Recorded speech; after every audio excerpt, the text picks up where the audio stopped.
So imagine, if you will, that I had a string attached from my upper palate, right, all the way through the crown of my head.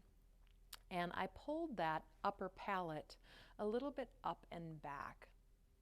And do that for yourself and just see if already the neck doesn't get a little bit longer. And that's what I'm going to call neutral. And from there, go ahead and we're going to move into a yes motion.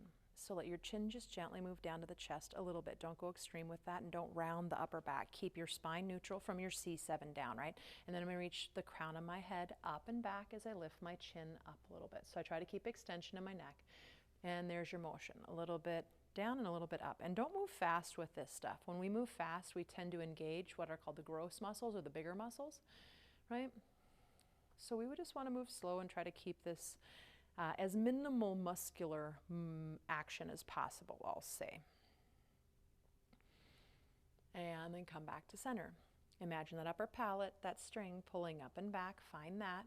And now we're going to go into our no. Again, nothing happens from here down, hopefully, for this whole sequence, right? I'm going to go ahead and I'm going to turn my head to the right, and then inhale it back to center and turn it to the left. And do that a couple of times, a few times, right? Instead of the crown of the head moving you in, trying to move you further, let the chin move you in as far as you comfortably can. And you know, with this work, I never go to extremes or to deep edges. The neck is already the most mobile part of the spine for most of us, right? There are no ribs attached there. It's a little bit smaller. We want to be able to move it. But because of that, we can end up overusing it. It can get really protective, and we can just tense it all the time. The next time you're to the right, you're going to pause. Now I want you to bring your hand, your right hand, onto the outer left side of that head. And I don't move, I don't pull my neck back, right, my head back, but I'm going to push my head into my hand to engage through that sternocleidomastoid, just a light engagement in the muscle. And then go ahead and come back to center. Turn towards the left, and again, when I get there, I'm going to bring my hand up to my outer right side of my head. Elbow is wide, shoulder is soft, and I'm going to gently push my head forward, my forehead into that left hand. And it's a slight engagement, right? We're just waking up the muscles.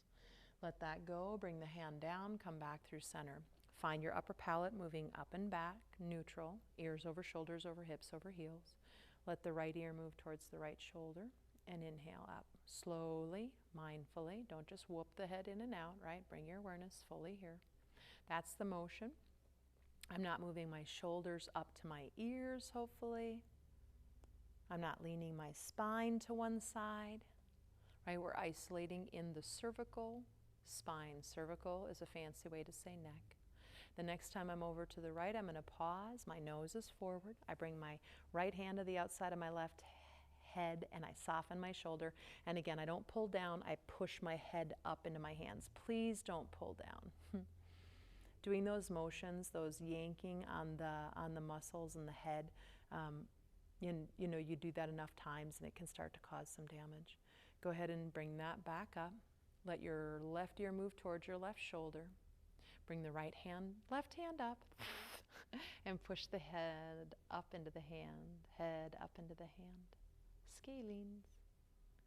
Bring that hand down, come back up through center. One more. You're going to take your two fingers, your peace fingers, put them on your chin. Imagine that upper palate first, right? Find the alignment, and then push straight back. It's not the only way to be aligned. Inhale, right? The neck has a range of motions, and just push back on your exhales. Now switch the grip. You're going to go ahead, I want you to still feel that, the chin moving back. That's what you're going to do again, but you're going to take that place between the index finger and the thumb and put it between the lower lip and the lower chin. Push back like you just did, chin neutral, right? And then I want you to push the chin up into the hand. The hand doesn't move, just like previous ones, right? But as my chin moves up, I engage those muscles on the back side of my upper back and my neck. And release that, come back through center. Now take those shoulder blades and move them around a little bit. And you might even move one and then the other and just kind of dance the shoulders a little bit. Open the jaw. Hopefully your neck feels a little freer. Namaste.